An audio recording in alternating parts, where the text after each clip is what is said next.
everyone, it is Natalie from Being Intentionally Creative, and today we're going to do something just a little bit different. While I was on vacation, I had mentioned to you my 5 pillars of being intentionally creative, and I wanted to talk about that today. Seems like the perfect time. I do have something else I've got to get done this afternoon, but you know what? This is a little more important as far as I'm concerned. So we're switching it up. I'm not making anything. I'm just going to share some insights with you in regards to your creative journey, where it's going, and some things you may want to keep in mind when you're on your creative journey. So I have 5 pillars, and 4 of them don't need to be in a specific order, but there is one, and I'm looking for it now, that you want to focus in on. And it sort of, once you tie these 4 in, the 5th one makes total sense. And I consider it the foundation, like the main foundation pillar of being intentionally creative. So let's talk about these 5 pillars that we've got and why I think that they're important. So the first one we're going to talk about is, ta-da, adventure. And you'll see I used my Cricut to put it on a pillar.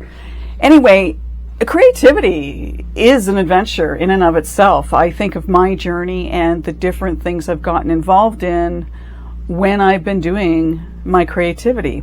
I jump all over the place, but everything I jump into is an adventure in and of itself. And sometimes during that adventure I'm on, I can tie different things together. So it's not necessarily just card making. And it's not just working with resin and mixed mold and that type of thing. This is the adventure of where am I going, what am I going to pull in, and where's it going to lead me to? So I think for anyone who's a creative, which is all of us, that you are constantly on an adventure. And regardless of what you're doing, whether you're card making, whether you're sewing, whether you're cooking, whether you're creating a masterpiece on canvas with clay, I really don't care what it is. There's an adventure there. You don't necessarily know where you're going to end up. You may think you're going to know, but at the end of the day, do you always end up where you think you're going to end up? And that's something I want you to keep in mind. What adventure are you going on? And does it really matter when you start where you're going to end up? And I think sometimes it's better when we don't know where we're going to end up, because sometimes that's when the best pieces come to life. Is I've got these things, I'm going to play with them, but I don't really know where I'm going to end up. So there's an adventure there. The next one we're going to talk about is self-expression. Now, I think it's really important that we don't get wrapped up in what everyone else is doing. I think that takes away from our artistic ability. Again, whatever creative artistic ability you're getting up to, and maybe I should just call it creative, because artistic to me, may sort of put a box around something that's saying you've got to be an artist. And a creative, I think creative gives you more. But regardless of all that, self-expression is extremely important. I've said it before, I'm going to say it now. I don't like following what everyone else is doing. I don't mind getting some ideas from people, but I always like to expand on that. I always like to bring my flavor into whatever I'm doing, whether that's cooking, whether that's my card making, working with resin, the mix to mold, that type of thing. I have to bring me into it. And I express myself through my artwork. Some people tend to want to jump on the bandwagon with everyone else. And I like to think that maybe as people listen to my videos and see what I'm doing, they start to understand that it's really about you expressing yourself. Not about always taking someone else's idea. Expanding on it is great. Here's an idea, but let's, take it over here or take it over there and just make it a little different. So I think that's really important, where you can step back and you go, so how do I want to express myself in this piece? I look at, Pablo Picasso, who I absolutely love, because his artwork is so unique and so different from what I would call traditional artwork. And I love that. I love that self-expression. So that's something to keep in mind. Now, you are always going to be on a journey when you're creating your artwork. I just know you are. You're going on a journey of, quote, self-expression.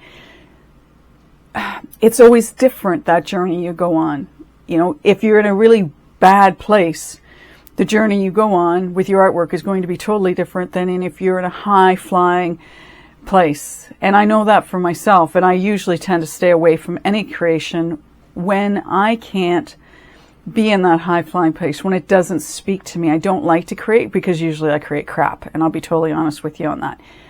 But yet there's sometimes when you're, you know, in those spaces that the journey you go on is one of self-expression, and it is an adventure, because you may have this thought, I can't create anything today, but on that journey, you're actually leading yourself to opening up your self-expression and the adventure you can go on, and who knows what you can find when you go on an adventure. So you're on a journey. With your artwork, with your creativity, you're always on a journey of some kind, leading you somewhere, which I think is, you know, very valuable.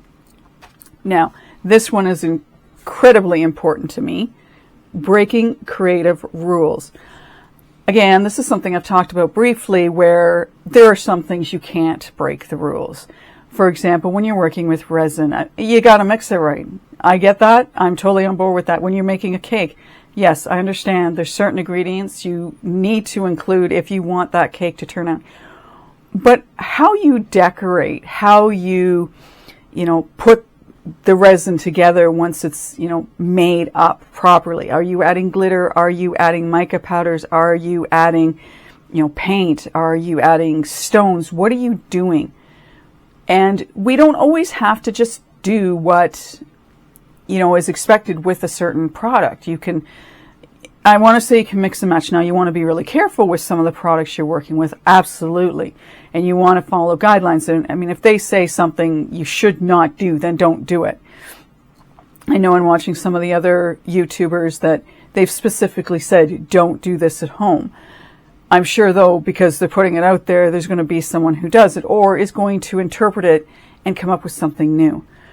But I do think you can break creative rules. I think you can take something that was once done and massage it to fit who you are and to do something different. So I don't want people getting caught up in, this is the way you've got to do this. When it comes to drawing, you know, you want to make your background black and you want to add highlights of bronze and copper, and, you know, some people would say, no, you don't want to do that. But I think that's how we learn. I think that's how we, you know, get up with the new ideas, is because we are breaking those creative rules and we're not following what someone else says. I never went to university. I could have if I'd wanted to, but I didn't really know what I wanted to do. And I sometimes think, from a creative standpoint, that's been a good thing for me. I've never been one for people telling me what to do. I don't like it. I grew up with that. For me, I want to play. I just want to have fun, and to have someone over top of you saying, no, you can't do that, or that's not the right way, that stifles you from being able to come up with new ideas and new processes that could explode and take the creative world on an incredible journey. I think it is important to break creative rules sometimes, and I think as long as you can do it safely, you're not hurting anyone else in the process, then why shouldn't you play? Why shouldn't you? You know, I've mixed colors that sometimes don't work out at all, and I get that, and that's fair.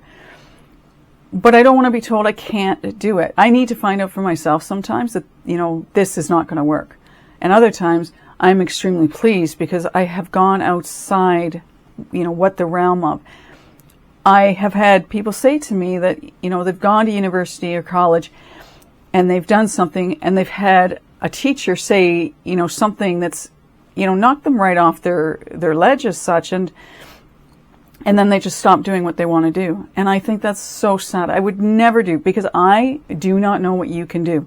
Honestly, that I would, you know, when I do my course, I say to people, I have no idea what you can do, but you do.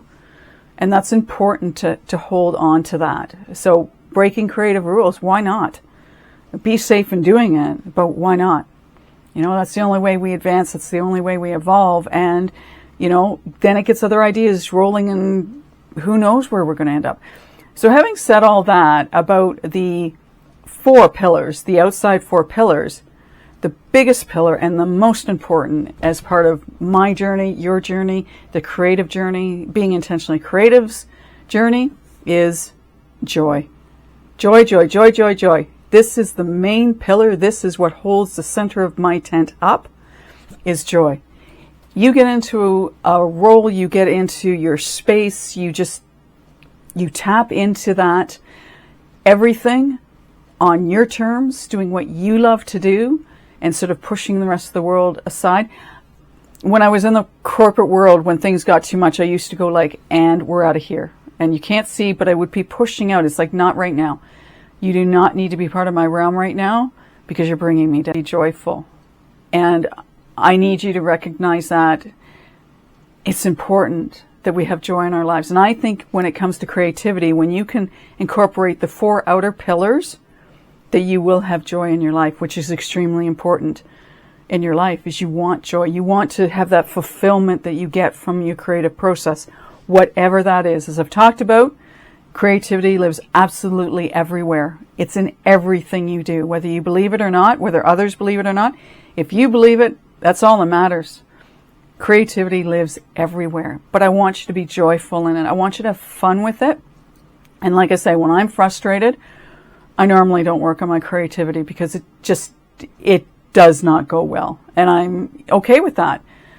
But there are moments that the rest of the world I don't care about. It doesn't need to be in my space, like in here right now. I just go with what I love to do. Anyway, those are my 5 pillars. I thought this would be a really cool video to do. You get to know a little bit more about me. You understand my course a little bit more, what I explain to people who take my course. Being intentionally creative, I call it BIC for short, was born when I actually understood the whole creativity, where it lived, what the value of it, the importance of it, everything. And I love talking about it to people because it just fills my cup. Anyway, enough about that for now. There'll be other videos random that I do like this where being intentionally creative, takes you on a bit of a journey and allows you to, I didn't think about that. And perhaps, if it fits, to help you expand, if you're looking to expand sort of this world of creativity that you're wanting to live in, which you're living in every day anyway. So I'm maybe just expanding it or inspiring a little bit more within you because it belongs to everybody and you definitely are creative. Thank you for listening to me. Comment below, like, subscribe, show up for yourself and your creativity. I know you'll thank yourself at the end of the day. Take care. Bye for now.